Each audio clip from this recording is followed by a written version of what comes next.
Bienvenidos a nuestra clase de Ciencias Sociales. En esta oportunidad vamos a avanzar la unidad número 1, formas de imposición colonial y resistencia indígena.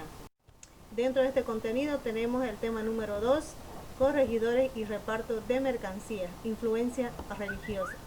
Tú conoces ya la historia del tiempo de la colonia, cuando fuimos colonizados, cuando nuestros hermanos estuvieron expuestos a mucha esclavitud. ¿No es cierto? Pues los corregidores fueron parte de esa esclavitud que se vivió en ese tiempo. Y eso es lo que vamos a estudiar hoy. ¿Quiénes eran los corregidores? Te preguntarás quiénes eran esas personas. ¿Por qué tenían tanto poder e inclusive para poder maltratar a nuestra gente, a nuestro pueblo? Pues los corregidores eran funcionarios real, cuyo oficio comprendía varios ámbitos, desde el municipal hasta el territorial. Eran monarcas, su jurisdicción era muy positiva en el corregimiento. Estos tipos de corregidores eran principalmente autoridades locales dentro de los virreinatos que se hicieron en ese tiempo. Pues ellos tenían un sistema muy, vamos a decir, un sistema muy brusco al tratar de hacer trabajar a la gente en ese tiempo, ¿no? A los indígenas de ese tiempo. ¿Cuál era la función de los corregidores? La función o su oficio comprendía en varios ámbitos, desde el provincial, municipal, hasta su jurisdicción. Generalmente eran comisarios, eran intendentes y tenían similar justicia mayor del rey. El reparto de mercancías, en ese tiempo se daba mucha esclavitud, se daba mucho maltrato, no solamente físico, sino también psicológico. Y el reparto de mercancías fue parte de aquello. Una de las causas fundamentalmente para que se produjeran las sublevaciones de los indios fue el reclutamiento forzoso de la mano de obra. Fue la forma abusiva y la explotación del miedo que ponían en los indios, ¿no? Ya que en ese tiempo lo que valía más era el estatus social, el estatus colonial. Entonces, el reparto de mercancía era una forma de trabajo que solamente lo realizaba la gente, los trabajadores nativos. Consistía en producir, en llevar muchos artículos, muchas encomiendas a diferentes partes de ese tiempo, ¿no? Era un sistema que solamente beneficiaba a la corona española, a la burguesía, solamente a ellos beneficiaba. Los corregidores, pero fueron gobiernos provinciales, como dijimos anteriormente, y cumplían las funciones de cacique, de curas y todo lo demás.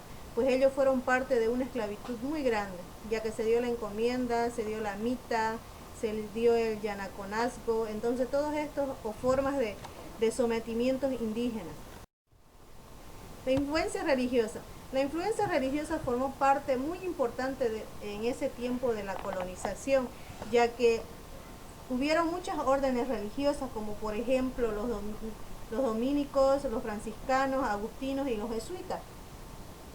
Los dominicos eran verdaderamente, fueron los primeros en llevar al Perú, se caracterizaban por infundir las enseñanzas escolásticas, pero también hacían centros superiores de enseñanza, ayudaban por medio del evangelio.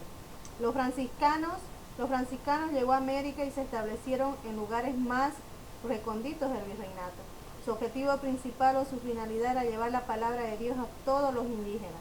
También ayudaron mucho en su evangelización y también ayudaron en las enseñanzas agrícolas. Los agustinos pues llegaron a América después de los franciscanos y los dominicos. Él estuvo marcada en ese tiempo por su esplendor y expresión del mestizaje, ya que ellos ayudaron a mucho en obras sociales, como por ejemplo la construcción de hospitales, ¿sí? Ayudaron mucho. Y los jesuitas, que es la parte que verdaderamente no nos interesa a nosotros, ya que las misiones jesuitas en América fueron una parte importante en el tiempo de la colonización. El objetivo principal de estas misiones religiosas, porque eran misiones religiosas, era crear una sociedad con beneficio, ya que las sociedades cristianas europeas no era crear una sociedad con beneficios, pero sin vicios, sin maldades. Y estos se caracterizaban mayormente por catequizar o por llevar la palabra de Dios mayormente a los lugares de personas indígenas, a las culturas indígenas. Enseñaba muchos oficios como la pintura, la escultura y la agricultura. Pues en Bolivia podemos encontrar parte de esto, ¿no? En las Chiquitanías y en los Moxos, que está ubicado en el departamento de Beni. Las misiones jesuíticas verdaderamente en Bolivia fueron fundadas para evangelizar, exclusivamente para el área católica.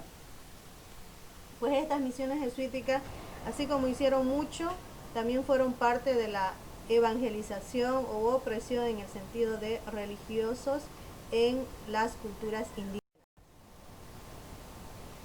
Como podemos observar, los jesuitas ayudaron, los jesuitas fueron algunas cosas importantes y fueron también personas que colaboraron, ¿no? Tuvieron sus ventajas y desventajas en ese mismo tiempo.